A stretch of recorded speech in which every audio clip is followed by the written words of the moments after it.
Bismillahirrahmanirrahim. Assalamualaikum warahmatullahi wabarakatuh. Para penonton yang saya kasihi sekalian, alhamdulillah bersyukur kita kepada Allah Subhanahu wa taala yang telah memberikan kita izin untuk dapat bertemu dengan bulan Ramadan yang penuh kemuliaan ini. Syukur kita ini kita tunjukkan kehadirat Allah Subhanahu wa taala dengan ibadah puasa kita dan ibadah-ibadah tambahan yang dapat kita lakukan sama ada bersendirian ataupun bersama orang-orang yang kita kasihi.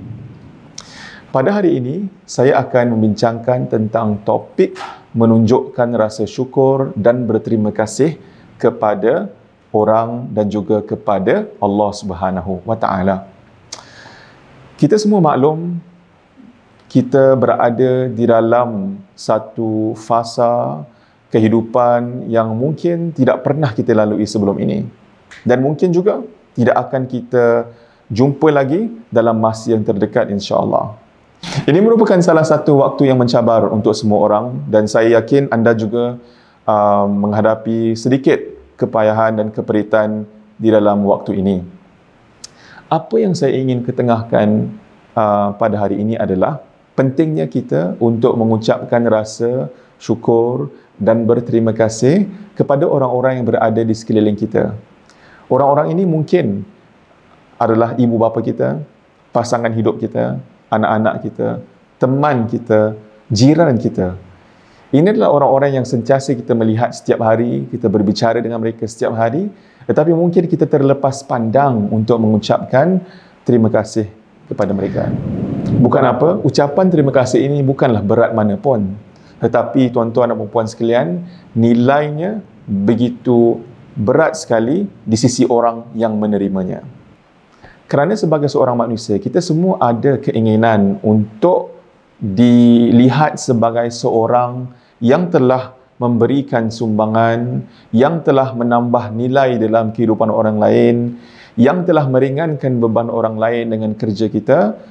Dan dengan setiap pekerjaan itu, walaupun seikhlas mana pun, saya yakin tidaklah satu permintaan yang besar ya kalau kita mengharapkan penghargaan daripada orang-orang yang telah kita bantu, orang-orang yang telah kita dampingi, orang-orang yang telah kita memberi kesokongan kepada mereka. Di sini saya pula ingin berkongsi kepada anda semua para penonton satu hadis Nabi SAW di mana Nabi SAW bersabda yang berbunyi, "Man lam yashkurin nas lam yashkurillah", yang bermaksud barang siapa yang tidak berterima kasih kepada manusia, maka dia belumlah sebenar-benarnya berterima kasih kepada Tuhan. Maka dengan itu, marilah sama-sama kita berusaha dengan secara sedar untuk memastikan yang kita sentiasa menunjukkan penghargaan kita kepada orang yang berada di sekeliling kita. Di waktu ini, yang mana kita semua maklum, virus COVID-19 sedang berleluasa. Dan orang yang paling banyak bertugas adalah mereka-mereka yang berada di front line. Mereka-mereka yang bertugas sebagai doktor, sebagai jururawat. Mereka lah yang setiap hari bertugas lumus, ya, bekerja keras dan meletakkan diri mereka di dalam keadaan penuh risiko. Tetapi mereka terus dapat menjalankan tugas mereka dengan usaha yang tidak dapat dinafikan keikhlasan dan kesungguhannya. Kalau tanpa adanya mereka, kalau tanpa pengorbanan mereka, ya, pasti kami berada di dalam keadaan yang mungkin lebih rumit daripada yang sekarang ini.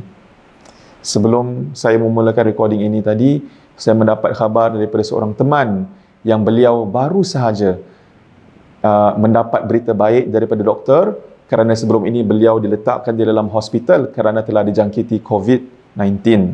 Dan hari ini, hari yang ke-16 kata beliau, beliau akhirnya dapat dikeluarkan daripada hospital.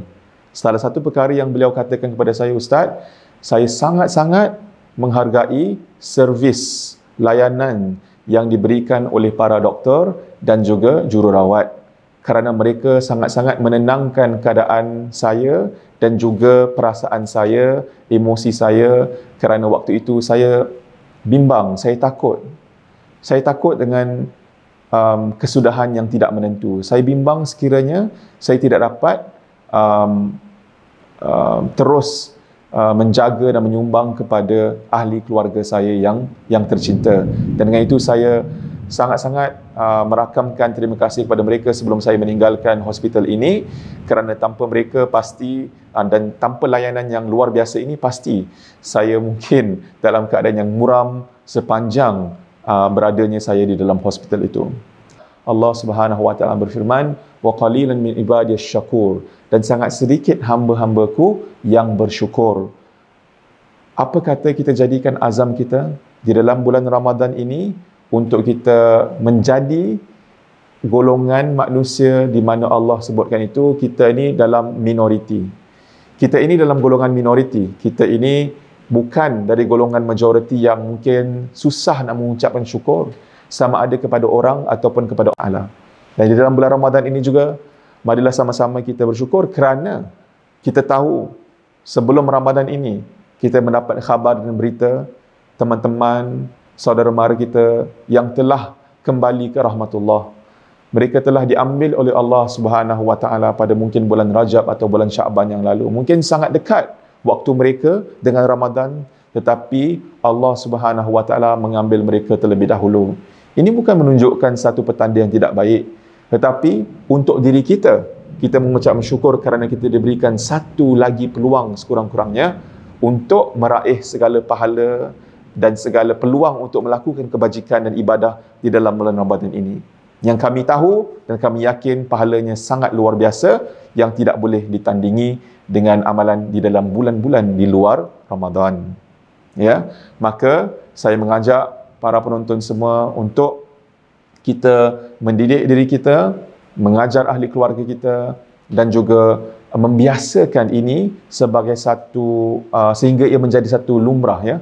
Lumrah kebiasaan kita sebagai seorang Muslim, sebagai seorang manusia yang suka menghargai orang lain di dalam kehidupan kita. InsyaAllah, semoga kita dirahmati oleh Allah dengan sikap kita ini. Semoga kita mengikut sunnah Nabi SAW dengan amalan kita ini juga. Amin. Ya Rabbal Alamin. Saya mengucapkan ribuan terima kasih di atas tontonan semua dan saya meminta maaf sehingga kita berjumpa lagi. Wabillahi taufiq wal hidayah. Wassalamualaikum warahmatullahi wabarakatuh.